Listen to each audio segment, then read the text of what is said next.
Vidhammer Fantasy.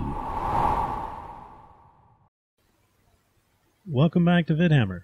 I'm Spudlow, and in this video I'm going over a 2,500 point matchup between the Vampire Counts and the new 8th edition Dwarf army that we played at Learn to Play Games in Lutz, Florida. The scenario they chose was from the Crucible 3 list, where there are 3 banners in the center of the table that scatter along the center line at the start of the game. For terrain pieces, there are 2 forests that they decide to play as mysterious, a level 1 house in the lower right, as well as 2 hills in the upper right and lower left. They decided to let me pick the central terrain piece, so I went with a haunted mansion because it's the only thing that Eric didn't want on the board. The vampires win the roll for board edge and elect to set up first, starting with a unit of direwolves in what turns out to be a fungus forest. The dwarves follow with a gyrocopter, followed by more direwolves and another gyrocopter. Guess what? More direwolves. Next up is a unit of 12 thunderers with shields inside the left forest that ends up to be a blood forest, followed by even more direwolves. And a unit of 20 hammerers with a runic banner that gives the dwarf army +2 to dispel, and it dispels all remains in play spells at the start of his turn on a 3+. Just when you thought the vampire counts were out of chaff, they put down fellbats. The dwarves add in a proxy of 10 iron breakers that are actually iron drakes at the top, while some more fell chaff come down for the vampires.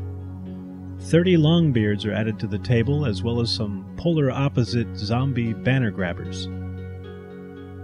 War machine time for the dwarves. There's an organ gun at the top, a cannon towards the back, and a flame cannon splits the gyrocopters. Ghouls hit the board behind the upper hill, while Steve gives the ultimate handjob.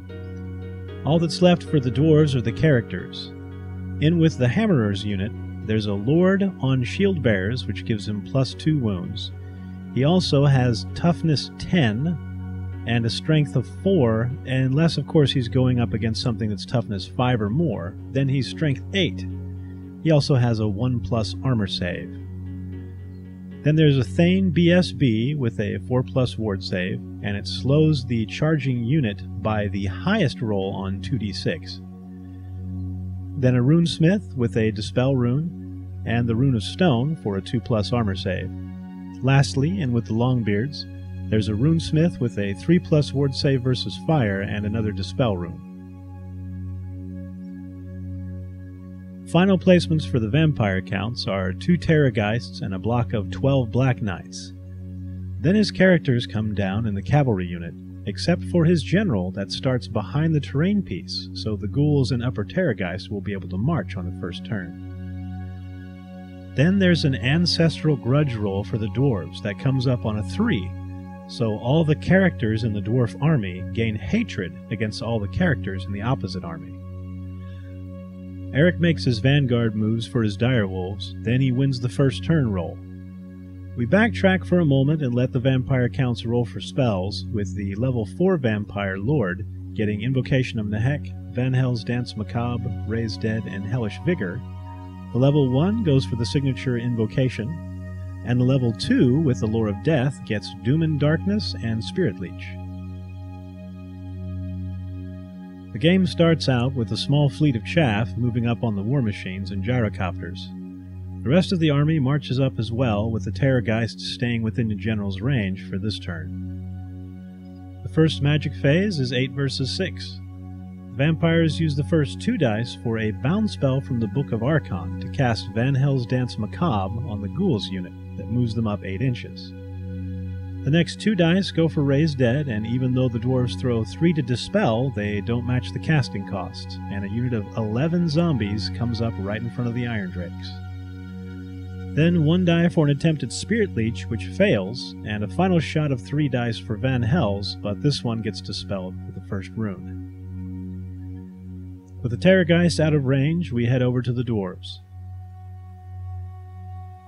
The Thunderers go for the charge that takes them out of the forest, and the Iron Drakes decide not to charge the zombies. I suppose Steve just wanted another potential unit getting in the way of Eric's cavalry. The only other movements are the gyrocopters, and without an anvil for offensive magic, we head into the shooting phase. The first copter takes out a couple of wolves. The flame cannon gets 2 of the cavalry and manages to put 3 wounds on the upper Terrorgeist. Then the other gyrocopter does its template attack on the cav, where the general fails his lookout sir. Only 2 wounds are scored, but both get saved. The cannon puts a single wound on the lower Terrorgeist, and finally the organ gun and iron drakes team up on the encroaching zombies, but leave 2 models standing. In the first close combat, the Thunderers put 2 wounds on the dogs, and the remaining models die to crumble it. The zombies and ghouls charge the iron drakes, who stand and shoot at the ghouls for 4 wounds. The front fellbats charge the flank of the Thunderers just to get out of the way, and the direwolves do multiple charges on the gyrocopters and war machines. Finally, the cavalry charge the hammerers, who have the anti-charge rune. The vampires roll a good charge range, so Steve needs to roll a 5 or a 6 on 2 dice to stop it, but he's unable to, and the onslaught of the cavalry make it in. Magic is 9 versus 6 this time. The first die puts Van Hells on the ghouls, and the upper Terrorgeist regains a wound from the lore effect. The next 2 put Hellish Vigor on the cavalry, followed by 3 dice for Van Hells for the cav, but it gets an irresistible dispel. The final 4 are used for Doom and Darkness on the hammerers, but this gets dispelled with the second rune. For the vampire's first shooting phase, 1 Terrorgeist screams at the flame cannon for 2 wounds, while the other takes out 2 hammerers. Then in combat, direwolves exchange wounds with the cannon that fails the break test and runs off the board.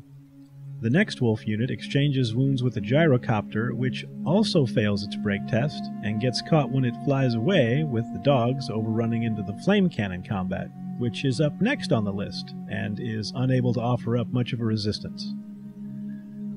The Thunderers also manage to lose their combat, but stick and manage to reform amid defeat as well. At the very top, the Iron Drakes take a single wound and put 3 on the ghouls, but are unable to wound the zombies, and they end up losing the combat, but pass the break test. In the final combat, the Dwarf Lord issues a challenge that the cavalry's unit champion accepts. Then the Vampire Lord makes way to the front and proceeds to cut down 10 hammerers with his Red Fury and Hellish Vigor effects. The second vampire scores 2 more wounds, and the last one gets 7 more. Then, in the challenge, the unit champion manages a killing blow that takes out the Dwarf Lord. Not a bad point choice for a unit upgrade. After the remaining attacks are made, the Hammerer's unit is dead, and the remaining BSB and Thane fail their break test, and the Thane gets caught trampling the BSB into the ground, with the cavalry overrunning into the organ gun.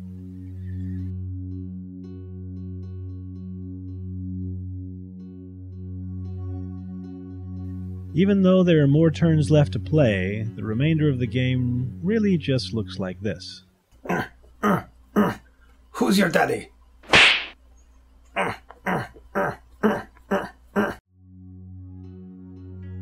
The only real movement for the dwarves is a gyrocopter that moves up to shoot at the fellbats for a single wound. Then it's right back into combat, where the Thunderers take out 1 fellbat unit and do an about face to moon the upper Terrorgeist. Then the Iron Drakes take out some ghouls, but fail to wound the 2 zombies again and end up losing the combat. They fail the break test this time on a 10 and run past the Longbeards to the only safe place on the board. But not for long, as the cavalry cut down the organ gun and overrun into the Longbeards. The ghouls get a flank charge on the Longbeards, and the Terrorgeists do some aerial acrobatics just for fun. Just to make things better, magic ends up 12 versus 7 for the vampires. The first 2 dice see to the book's bound spell to put Van Hells on the ghouls, then 3 dice for invocation of Nehek that brings back 4 ghouls, 11 zombies, and 2 knights. With the units back to almost full strength, he uses 3 dice for Hellish Vigor on the cavalry, but it gets dispelled. Then 2 dice for Van Hel's on the Cav that's uncontested, followed by a final attempt at Doom and Darkness that gets dispelled. Then in the Screaming phase, 1 Terrorgeist takes out the Gyrocopter while the other puts 4 wounds on the Longbeards before we jump back into combat. Steve smiles at his momentary victory in this game as he tricks Eric into issuing a challenge with his Vampire Lord just so Steve can then decline and run from combat. Lots of Longbeards die along with a few ghouls. The Vampire Lord gets hit with a couple of wounds but both get saved. The Longbeards lose the combat but are stubborn and pass the break test to move us to the Dwarf side. The Iron Drakes rally, though they probably wish they hadn't. Thunderers manage to take out 1 wolf unit. More combat ensues, with the ghouls trying in vain to take out the Thane, and several Longbeards dying to the Red Fury onslaught. The dwarves lose the combat again, but again they manage to stick for another round.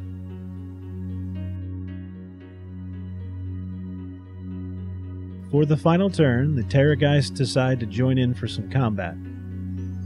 For some strange reason, I'm not fully concentrating on the game, but there's a magic phase and it ends up with a Terrorgeist getting Van Hel's cast on it, and another spell being attempted, but it fails. Then there's some screaming, but that just means some dwarfs die, followed by the last combat to finish off what the dwarves have left. Although it's nice to see the new dwarves on the board, this unholy union isn't quite what God intended. Still, hope you enjoyed it and check back for some more dwarf reports in the coming week.